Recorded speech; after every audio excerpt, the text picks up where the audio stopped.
Hello everyone, welcome to this session of Textbook Super Coaching. This is me, Tulika, your UGC NET Paper 1 faculty, and these are the timings of my free live sessions on YouTube and Textbook app. Learners, don't forget to like, share and subscribe to our channel.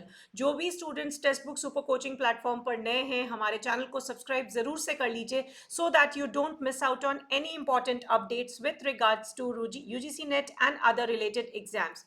Learners, ये है मेरा Telegram group, इसे आप ज़रूर से join कर लीजिए ताकि हम आपके साथ सभी सेशंस के timings, important links and various other things are been shared with all of you.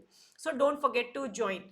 Learners, ये सभी सेशंस होते हैं हमारे टेक्स्ट बुक सुपर कोचिंग के यूट्यूब प्लेटफॉर्म पर, ऐप पर. सो अपने सब्जेक्ट अनुसार ये सारी क्लासेस ज़रूर से करें. ये है आपका दिसंबर एग्जाम क्लियर करने का बेहतरीन मौका. सो लर्नर्स, आज का जो ये सेशन है, this is a part of super 30 free crash course series. और आज हम एक फिनाले रिविजन करना चाह रहे हैं with very important questions of research and communication. So ये सारे क्वेश्चंस आपने करने हैं practice before your exams. So do practice with me everybody. Before we start the session, don't forget to like, share and subscribe. पहला question, when messages are delivered by popular sources they have higher attention and recall of receivers. तो statement 1 ये कहता है a higher credible source may not score much in the areas of expertise, trustworthiness and likeability. So दो statements हैं. सो आप देख सकते हैं इसमें से कौन सा सही है, गलत है, पार्शियली करेक्ट है या दोनों सही या गलत है. So the correct answer for question number 1 is 3. जिस इज फर्स्ट स्टेटमेंट बिल्कुल सही है, यानी कि जब लोकप्रिय स्रोतों द्वारा संदेश प्रदान किया जाता है तो उनके प्राप्तकर्ताओं से उच्चतर ध्यान और स्मरण प्राप्त होता है. तो जाहिर सी बात है, कोई क्रेडिबल पर्सन है और उनसे अगर हम पॉपुलर सोर्सेज हैं जैसे कि अमिताभ बच्चन जी या कोई भी प्रधानमंत्री जी, उनकी अगर कोई बात होती है तो सभी को उनकी बात को ध्यान से सुनते हैं और हम याद भी रखते हैं. वही नेक्स्ट स्टेटमेंट है, a highly credible source may not score much in the areas of expertise. ये बात गलत है. राइट. सो यस, जो हाईली क्रेडिबल सोर्स है वो काफ़ी हाई स्कोर करेगा क्योंकि वो जो बात कर रहे हैं उसके बारे में उनको पूरी जानकारी होगी, लोग उनके साथ ट्रस्ट रखते हैं और पसंद करते हैं तो उनको सुनते हैं. Next statement, which of the following are objectives in marketing communication. So marketing communication के कौन कौन से ऑब्जेक्टिव्स होते हैं?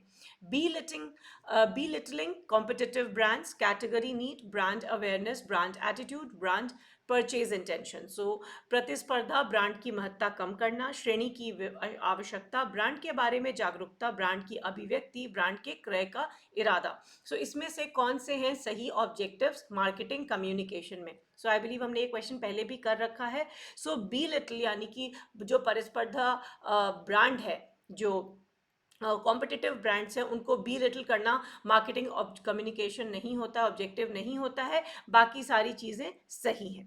So we'll be going with B, C, D and E only. Next question, which one of the following is a communication barrier. So इनमें से कौन सा एक कम्युनिकेशन बैरियर है?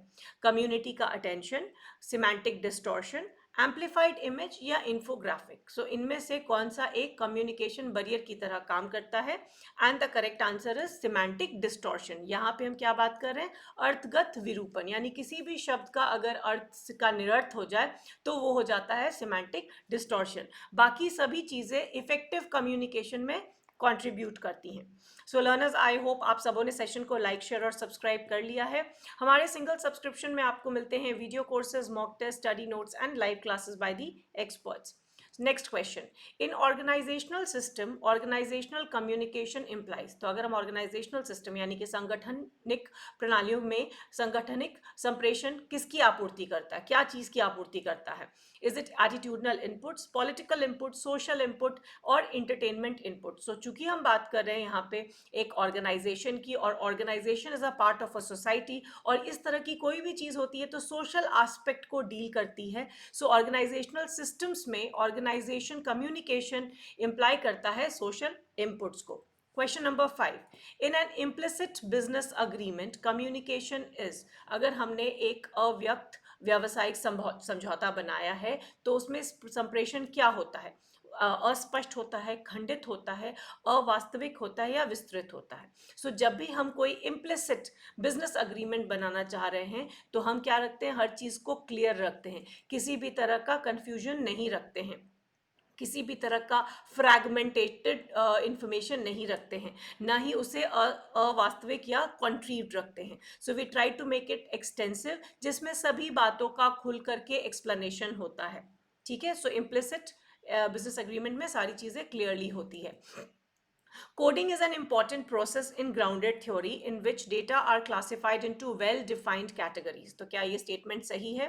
The researcher's interpretation decide his or her emergent codes in the grounded theory and different types of coding are identified. So ये concept जो है आपका grounded theory और coding के चीज़ों के बारे में explain करता है. तो आपको बताना है क्या ये statement सही है, गलत है, partially correct या incorrect है.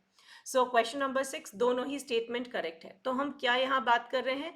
ग्राउंडेड थ्योरी की. ग्राउंडेड थ्योरी कैसे बनती है? हमारे पास जो भी इंफॉर्मेशन आती है जब हम ग्राउंडेड थ्योरी पे काम कर रहे होते हैं, हम सभी को एक एक करके टेस्ट करते हैं, और तब तक टेस्ट करते हैं जब तक हमारे पास कुछ भी बच नहीं जाता है. दैट मीन्स ये जो फाइनल कहते हैं ना, कोई चीज़ को अगर हम मिट्टी निकालते हैं, तो हम जब फाइनली सतह पे पहुंच जाते हैं, ग्राउंड पे पहुंच जाते हैं, तब हम इस थ्योरी को क्या करते हैं? फाइनलाइज कर देते हैं. तो then it becomes the grounded theory. और ये काम करने में कोडिंग बहुत इंपॉर्टेंट प्रोसेस है, क्योंकि ये किया जाता है क्वालिटेटिव पैराडिम के साथ. तो हमारे पास जो डेटा होता है वो बहुत रिच डेटा होता है, उसे हमें क्या करना पड़ता है? कोड्स में कन्वर्ट करना पड़ता है, ताकि हम इसे आने वाले टाइम्स में वेल डिफाइंड कैटेगरी में डाल के क्वांटिफाई कर सके. तो दोनों ही स्टेटमेंट बिल्कुल सही हैं. Question number 7. Which of the following are advantages of quantitative interviewing over participant observation? तो दो यहाँ पे चीज़ों के बारे में मेंशन किया गया है कि हम क्वांटिटेटिव इंटरव्यू कर रहे हैं या हम पार्टिसिपेंट ऑब्जर्वेशन की तरह डेटा कलेक्ट कर रहे हैं. सो किस इसमें आपको बताना है एडवांटेज जो कि क्वांटिटेटिव इंटरव्यू में होता है as compared to participant observation. So इनमें से कौन सा ऑप्शन सही रहेगा when we are trying to refer to the advantage of quantitative interviewing? Yes, A, B, C, D and E. So आपके यहाँ combination दिए गए हैं. A wider range of issues can be discussed. Events can be reconstructed. Ethical aspect of research can be adhered to. Name calling is permitted. Outsiders can be allowed to interrupt the process. तो quantitative interview का जो benefit होता है, जो advantage होता है, वो ये होता है कि आप बहुत सारे इश्यूज को, बहुत सारे रेंज ऑफ इश्यूज को डिस्कस कर सकते हैं. ठीक है. Then events can be reconstructed, क्योंकि आप वहाँ एक पार्टिसिपेंट ऑब्जर्वेशन या आप इंटरव्यू कर रहे हैं, तो आप अपने हिसाब से इवेंट्स को रिकंस्ट्रक्ट कर सकते हैं. And ethical aspect of research can be adhere to. So किसी भी तरह से अनएथिकल कोई भी काम नहीं होता है, क्योंकि हम बहुत ही डिफाइंड प्रोसेस के थ्रू सब काम करते हैं. सो एथिकल एस्पेक्ट भी रिसर्च का हम अधेयर करते हैं, फॉलो करते हैं when we are doing an quantitative interviewing. ठीक है, तो ये सारी चीज़ें लिस्टेड रहती हैं. The photo elicitation technique is used in. So निम्नलिखित में से किसमें चित्र उत्तर प्राप्ति तकनीक का को प्रयुक्त किया जाता है? सो एक्सपेरिमेंटल रिसर्च में, विजुअल एथनोग्राफी में, अप्लाइड रिसर्च में या content analysis. So photo elicitation technique का प्रयोग कहाँ किया जाता है? ये है आपके options. Question number 8, everybody try answering the question. और फोटो इलिसिट मतलब कोई भी चीज़ को देख के आप इलिसिट जो करते हैं, दैट मीन्स किसी तरह का विजुअल एथनोग्राफी. तो इसका अप्रोप्रिएट आंसर है. कई बार ऐसा होता है जो आपको पिक्चर्स दिखा के आपका रिएक्शन देखा जाता है कि आपने कैसा रिस्पॉन्स एलिसिट किया.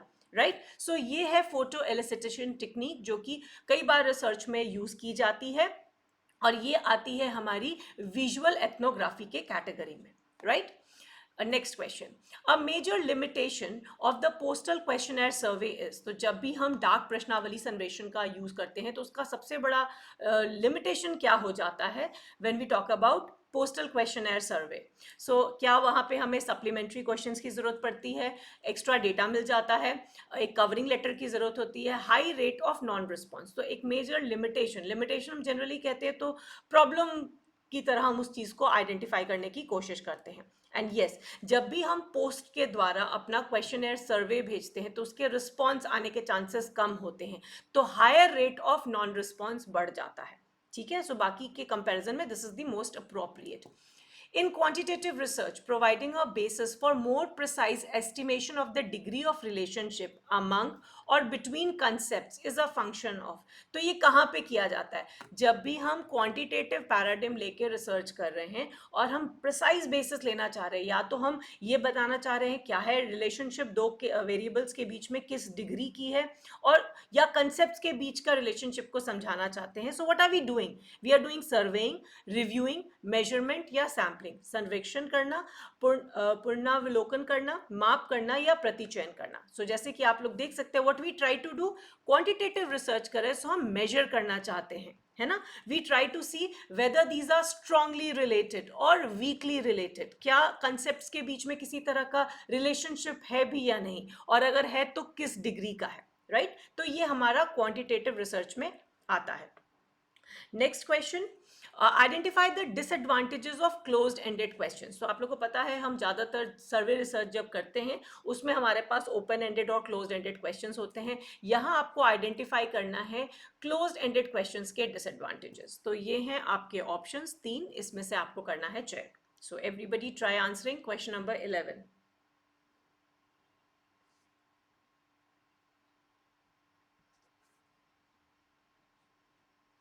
Yes, and the correct answer for this is A and B only. So जब भी हम closed ended questions की बात करते हैं सर्वे रिसर्च पे, तो बहुत डिफिकल्ट हो जाता है फोर्स्ड चॉइस आंसर्स को एग्जॉस्टिव बनाना, मतलब बहुत डिटेल्स निकलवाना, because they are closed ended, बस हाँ और ना में, and the door is closed. तो फोर्स्ड चॉइस अगर आपने किसी से हाँ या ना का जवाब तो ले लिया, मगर आप इसको एग्जॉस्टिव नहीं बना पाते हैं. क्यों हाँ है या क्यों ना है ये हम नहीं बता पाते हैं, और ये बहुत बड़ा डिसएडवांटेज है. There is loss of spontaneity in respondents answer. और कई बार ऐसा होता है क्योंकि हम एक बार में करके आंसर करते हैं तो स्पॉन्टेनिटी का लॉस हो जाता है जब भी वो रिस्पॉन्डेंट जो है वो आंसर करने की कोशिश करता है, क्योंकि ये क्लोज एंडेड हम जनरली एक पैटर्न में करते हैं और कई बार बिना पढ़े भी कर देते हैं. सो वी कैन से कि यहाँ पे स्पॉन्टेनिटी का लॉस हो जाता है whenever there is a change of questions in a close ended question, क्योंकि क्लोज एंडेड क्वेश्चन में स्कोप ही नहीं रहता है कुछ और सोचने का. ठीक है, so A and B is the right answer. Time consuming of course नहीं होता, सी वाला ऑप्शन को मैं से भी एलिमिनेट कर देंगे. The words communication, community and communion are etymologically related. As human society developed more and more simple systems of communication emerged. So learners, ये आपके जून 2023 का क्वेश्चन है, इसको अच्छे से देख लीजिए. इस तरह के क्वेश्चंस आ सकते हैं हमारे इस बार वाले एग्जाम में भी, right. So the correct answer is, पहला स्टेटमेंट बिल्कुल सही है. कम्युनिकेशन, कम्युनिटी और कम्युनियन ये सब ओरिजिनली सेम है, इनका जो इवोल्यूशन है वो काफ़ी सेम है. तो दैट मीन्स इनका जो ओरिजिन है इटामोलॉजिकली रिलेटेड है, और जैसे जैसे ह्यूमन सोसाइटी डेवलप की है, more and more complex system of communication have evolved. ठीक है. Next question number 13. Review of literature helps the researcher with the interpretation of his or her finding. Review of literature is or not of any help in learning different theoretical and methodological approaches to your research area. तो दो statements हैं, आप ये है आपके साहित्य की समीक्षा से रिलेटेड. आपको बताना है क्या ये स्टेटमेंट सही है या गलत है. Question number 13, everybody.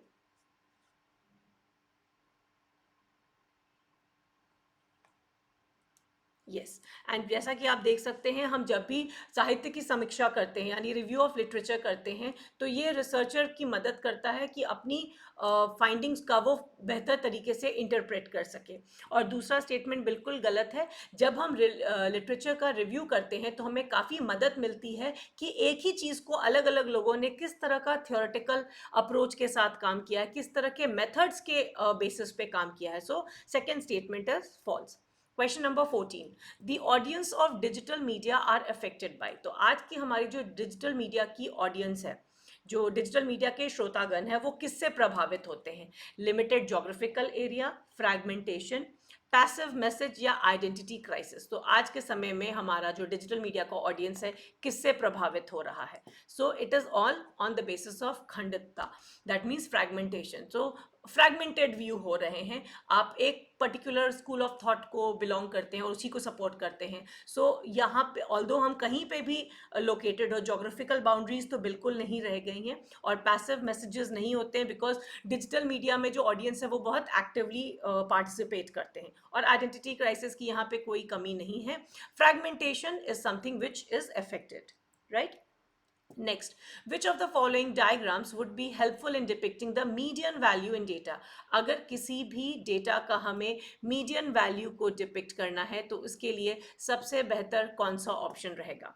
Bar chart, box plot, pie chart और स्कैटर प्लॉट. सो मीन या मीन और मोड की बात नहीं कर रहे हैं, मीडियन वैल्यू को यूज़ करने के लिए इनमें से कौन सी सबसे बेहतरीन तकनीक रहती है? और जैसे मैंने यहाँ ड्रॉ भी किया था बॉक्स प्लॉट, ठीक है. सो इस तरह से हमारे बॉक्स प्लॉट्स बनते हैं जिसमें हम मिड एरिया को, मीडियन को कवर करते हैं और यहाँ पे आते हैं हमारे आउटलायर्स, राइट, जो भी हमारे एक्सट्रीम डेटा होता है जो कि मीडियन में हमें देखने को मिलता है. सो जब हम बॉक्स प्लॉटिंग करते हैं तो हम इसको इसको ये जो लाइन्स है इसको हम विस्कर्स भी कहते हैं, ठीक है. तो इसका प्रयोग किया जाता है for using median value as a box plot. In films closeups are termed as, so हमारे जो फिल्मों में क्लोजअप को क्या कहा जाता है? Proactive paradigms, static paradigm, visual paradigm या ऑल्टर्ड पैराडिम. तो जैसा कि नाम से भी आप लोग ऑलमोस्ट क्लोजली समझ सकते हैं कि जब हम क्लोजअप की बात करें तो हम विजुअल पैराडिम पे फोकस कर रहे हैं ना. कभी कहते हैं ना कि पिक फोटो लेना है तो थोड़ा क्लोजअप में लो, दैट मीन्स हमारा जो फोकस एरिया है वो विजुअल पैराडिम की तरफ है. Yes. Question number 17. The study of mass communication process is characterized by a macroscopic view of messages. Semiology seeks a microscopic view of deconstructing messages. So mass communication के ऊपर ये question है, ये दो statements है, आपने बताना है whether these statements are correct, incorrect or partially correct or incorrect. Question number 17, everyone. Macroscopic and microscopic. So both the statements are absolutely correct. तो जब भी हम मास कम्युनिकेशन पढ़ते हैं सो हम यहाँ पे बड़ा perspective, huge perspective, large perspective पे ध्यान देते हैं. किसी भी मैसेज को हम पर्सनल लेवल पे बात नहीं करते हैं, माइक्रो लेवल पे बात नहीं करते हैं. We generally try to build up a macroscopic view. और सीमियोलॉजी जो होता है इसमें हम फोकस करते हैं छोटी छोटी डिटेलिंग को समझने के लिए. कोई भी बड़े मैसेज को ब्रेक डाउन किया जाता है छोटे पार्ट्स में और उसकी फिर तह तक जाई जाती है. सो इसको कहा जाता है सीमियोलॉजी, ठीक है. सो संकेत विज्ञान है, यानी संकेतों को हम उठाते हैं, बहुत मिनिस्कल डिटेल्स को, माइन्यूट डिटेल्स को इसमें स्टडी किया जाता है. So next question, question number 18. Content analysis is an approach to analyze for the analysis of documents and text that seeks to analyze them in qualitative manner. Right, ये question किसी ने हाल में मेरे से किसी स्टूडेंट ने भी डिस्कस किया था. So I will explain this once here also. Content analysis is very transparent research method. So content analysis क्या होता है? आपके पास होता है एक कंटेंट, उसका आपको करना होता है एनालिसिस. हर तरह के व्यू पॉइंट को निकाल के आपने उस डॉक्यूमेंट, उस टेक्स्ट के को सबके सामने रखना होता है. सो हम बेसिकली करते क्या हैं, हम उसे क्वालिटेटिव टर्म्स में नहीं करते. हमारे पास जो डेटा रहता है वो ऑलरेडी क्वालिटेटिव टर्म्स में रहता है, उसको हम क्वांटिफाई करने की कोशिश करते हैं. सो जब भी हम कंटेंट एनालिसिस करते हैं तो हम डेटा, टेक्स्ट जो भी हमारे पास इकट्ठा होता है उनको हम एनालाइज करते हैं और उसको लेके आते हैं क्वांटिटेटिव पैराडिम पे, क्योंकि शुरुआत हम क्वालिटेटिव से करते हैं कंटेंट एनालिसिस में.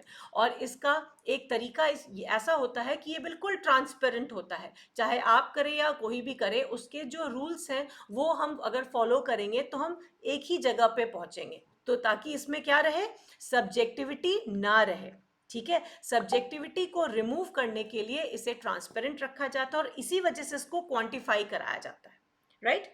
Next question. Which of the following are distinguishable features of Buddhist concept of communication? Again, Buddhist concept of communication से जून 2023 में 3-4 शिफ्ट्स में क्वेश्चंस पूछे गए हैं. सो ये हैं उसके कुछ कैरेक्टरिस्टिक्स जिसमें से आपको पिक करना है कौन कौन सी चीज़ें बुद्धिस्ट कंसेप्ट ऑफ कम्युनिकेशन को आइडेंटिफाई करा रही हैं. So yes, unidirectional, process oriented, competitiveness, creation of meaning, behaviour centred. So Buddhism के बारे में एक रफ आइडिया सभी को है. सो यूनिडायरेक्शनल नहीं हो सकता है, एक दिशाई नहीं हो सकता है, क्योंकि यहाँ हम सभी को सिग्निफिकेंस देते हैं, सभी को इंपॉर्टेंस देते हैं, राइट. तो इसको हम एलिमिनेट कर लेंगे. प्रोसेस ओरिएंटेड, कोई भी बात की जाए उसके वो एक प्रोसेस फॉलो करेगा, एक तरीके से कम्युनिकेशन किया जाता है, ये सपोर्ट करता है Buddhist concept of communication. Competitiveness नहीं है, कोऑपरेशन है. They try to create meaning out of things and focus is on behaviour, कि आपका व्यवहार किस तरह का है, इस पे काफ़ी सिग्निफिकेंस और थ्रस्ट दिया जाता है. So learners, this is your homework question. If you want to conclude that a given variable has a causal relation with the second variable, you have to be able to rule out that other possible causal variables. ठीक है, अगर आप एक conclude करना चाहते हैं कि ये जो हमारा वेरिएबल है उसका एक कॉजल रिलेशन है सेकेंड वेरिएबल से, ठीक है, और आप ये रूल आउट करना चाहते हैं कि और कोई कॉजल वेरिएबल एग्जिस्ट करता है, तो यहाँ पे कौन सा कॉजेशन का प्रिंसिपल इन्वॉल्व है? Causal ambiguity rule, temporal precedence rule, covariance rule या इंटरनल वैलिडिटी रूल? सो बहुत ही सिंपल सी चीज़ें, थोड़ा घुमा के क्वेश्चन पूछा गया है। सोचिए किस चीज़ के बारे में हम यहाँ स्टैब्लिश करना चाह रहे हैं, और इस पूरे क्वेश्चन का जो की वर्ड है वो है कॉजेशन, ठीक है, क्योंकि प्रिंसिपल ऑफ कॉजेशन ही पूछा जा रहा है. So what will be the right answer? I will be looking forward to get answers from all of you in the comments, because this is actually your practice session. And don't forget to like, share and subscribe. And इस session को एकदम अच्छे से revise कर लीजिए. 18-20 question जो हैं बहुत इंपॉर्टेंट है कम्युनिकेशन और रिसर्च दोनों से. डू कीप प्रैक्टिसिंग, और इस क्वेश्चन का आंसर जरूर दीजिएगा कमेंट्स में, और डू लेट मी नो कोई भी ऐसा कंसेप्ट जो आपको नहीं समझ आया हो. I try to address to that query. And don't forget to like, share and subscribe to our channel, and do join my Telegram channel for all important updates. I'll see you in the next class. Bye bye.